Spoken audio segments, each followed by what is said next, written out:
Hey y'all, so I want to talk about something kind of heavy today. I want to talk about OCD. And I don't mean the meme of OCD. I'm so glad, sweetheart. It hasn't came on in forever. Well, then sit down and watch it, please. I'm an absolute wreck this morning, but I have a moment, so we're going to do this. I was diagnosed with OCD, obsessive compulsive disorder, in October of 2019. Pretty sure I've had it for a lot longer than that. So there are different aspects of OCD.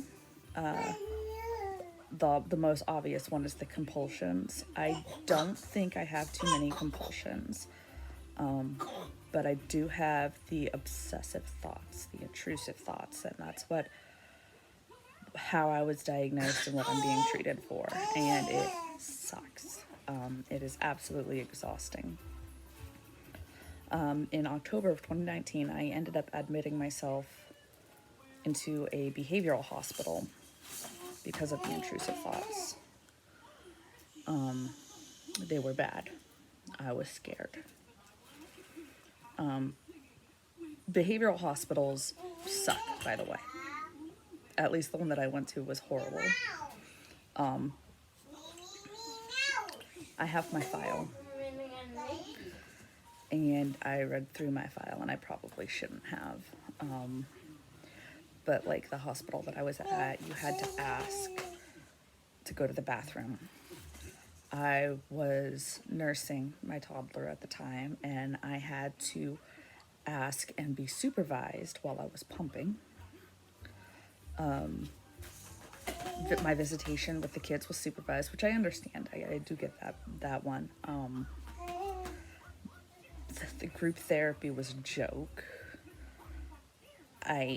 My first night in there, I had such intense nightmares, and there was a guy screaming in the hallway about how he was going to destroy everything. And the next morning, he was fine. It was absolutely, my first night there was absolutely terrifying. They didn't have a pillow for me. I had one blanket, a bed that felt like it was made out of wood.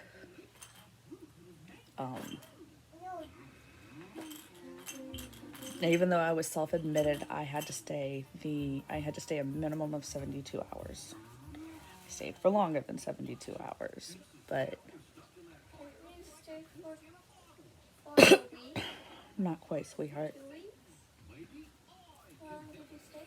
I don't remember, but it was long enough. I kept missing you. I know, I missed you every day too. That's why I called. Oh, calls. Yeah, calls were monitored. And there was only certain times for calls, and the meals were like, I kept thinking while I was there, if I didn't have insurance, so I was super fortunate to have insurance to cover it, because it was 3 meals a day plus snacks plus therapy plus meds plus room. And I told my spouse when I told him I needed to go, that whether insurance covers it or not, I have to go. I will go bankrupt. That's how bad the intrusive thoughts had become. And I've had intrusive thoughts for a very long time. And for a while, I was just scared something was going to happen to kids. I became agoraphobic. Just leaving the house was terrifying. I was constantly worried that somebody would drop the baby, that the house would catch fire, that there would be an earthquake or a tsunami or anything that could go wrong. I was worrying about it. It didn't go wrong. What? But it didn't go wrong. It didn't go wrong. Even though the pan caught fire a few times. Yes, the pan did catch fire. I was learning how to cook with cast iron, and the pan was too hot, so it caught fire. A couple times, and one of those times you had to call the. A couple of times. You had to And call one of the the- times I called the fire department. Because I thought my kitchen was going to go up. Good thing Thankfully, we I were- was the only one in the house. Because we went to go get food. Yeah. I have since learned how to cook with cast iron, but the learning process was, but I was scared of everything. I was absolutely terrified of everything. I was terrified to go to the store. I was worried that if something didn't happen to the kids, I was going to have a panic attack and just completely collapse in the middle of the store, and I'd end up in the hospital, or who knows.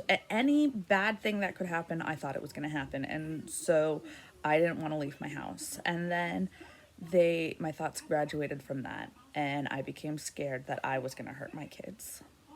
And that's when I went to the hospital. And at the hospital, I thought that I was scared they were going to take my kids away from me. I was scared about all of that. And then the psychiatrist, I think it's the psychiatrist. I always mix them up, the psychiatrist and psychologist. She said, I think you have OCD. And this is what it is. And I'm like, okay, well, that makes sense. That sounds plausible. And naming it, knowing that I'm not this horrible person, was like putting a shield in my hand. Like, yeah, I'm having these thoughts, but these thoughts aren't who I am. I don't actually want to hurt my children. I love my children. If something happened to my children, I would be back in the hospital. I would not be able to handle it at all. So being able to name it and knowing that these demons in my head are exactly that was putting a shield in my hand. Now, granted, a shield only does so much when it is a condensed smog of yuck in your head, but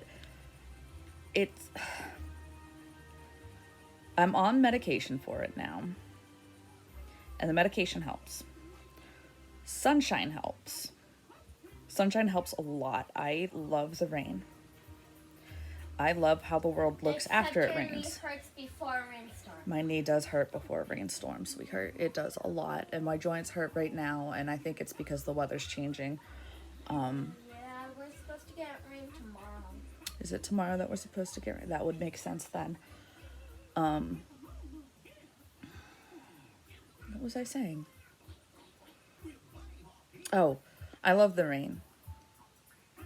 But if I go too long, this is something that I just recently discovered about myself. If I go too long without the sunlight, I get bad. My depression kicks in. I don't want to do anything. I do the absolute bare minimum that I have to do, and the intrusive thoughts become heavy again. So while I love the rain, I need the sun. Back half a year ago, I started a therapy called transcranial magnetic stimulation, TMS for short. And basically what it is they put a helmet on you, and they have magnets that target the mood center of the brain. What they targeted, I did 6 full weeks every day of that.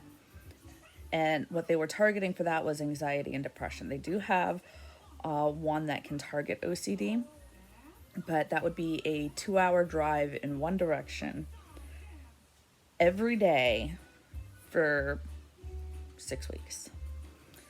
I don't know. But it did help. It helped with my anxiety and my depression, and I was able to go out, and like before, I had to have a safe person with me when I went out.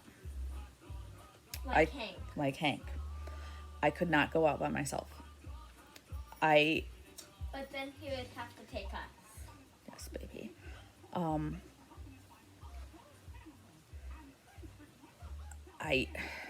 After the TMS, I was able to do things on my own, and it was really nice. And it was like this weird feeling, like, because it's so exhausting having to be constantly aware. I get these thoughts, and Like when I'm driving, for example, I'll have the thought, oh, just steer off the road. That's a thing that we do. And it'll be like, no. And so then I spend the rest of the drive constantly aware of where my hands are on the steering wheel and what direction my arms are going in and which muscles are doing what. And you're a little ham. No. Yes. So it's exhausting having to be constantly aware. And unfortunately, when I'm tired, it becomes harder to handle. Now, one of the things that I have learned is that none of these thoughts are subconscious. One of my big fears was that I would end up doing something in my sleep. That's not a thing. It's not going to happen because these thoughts are not, they are surface thoughts. What are you doing? She wants to see what's going on. No, she wants to look at herself. Like every other toddler on the planet. Why are your hands cold?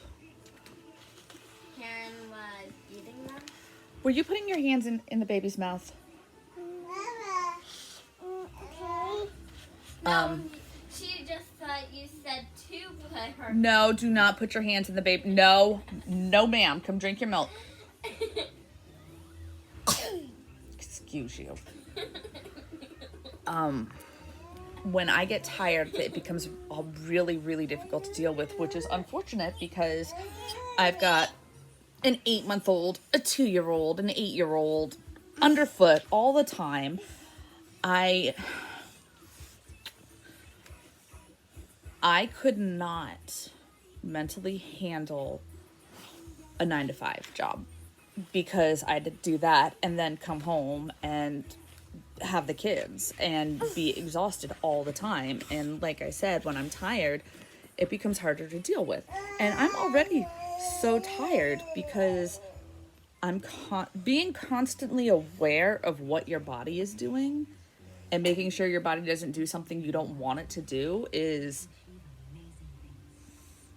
that is a full-time job. So, what, sweetheart? Can we have our electronics? Yes. Go play on your tablet. When I'm done with this, we're gonna get to schoolwork, sweetheart. I mean, I can have my Switch on tablet. No, you haven't had enough water for your Switch.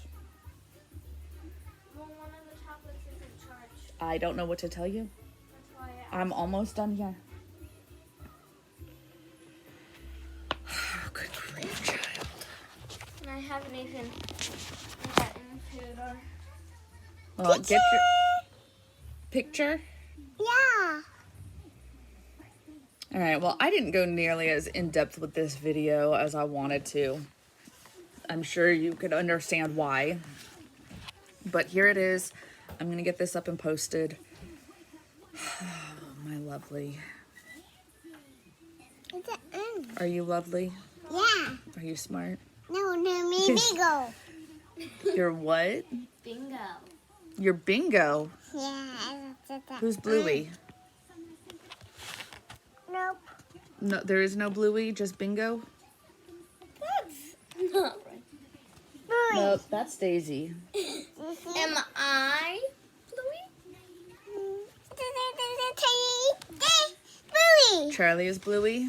Oh. Mom? Okay, so I will be back.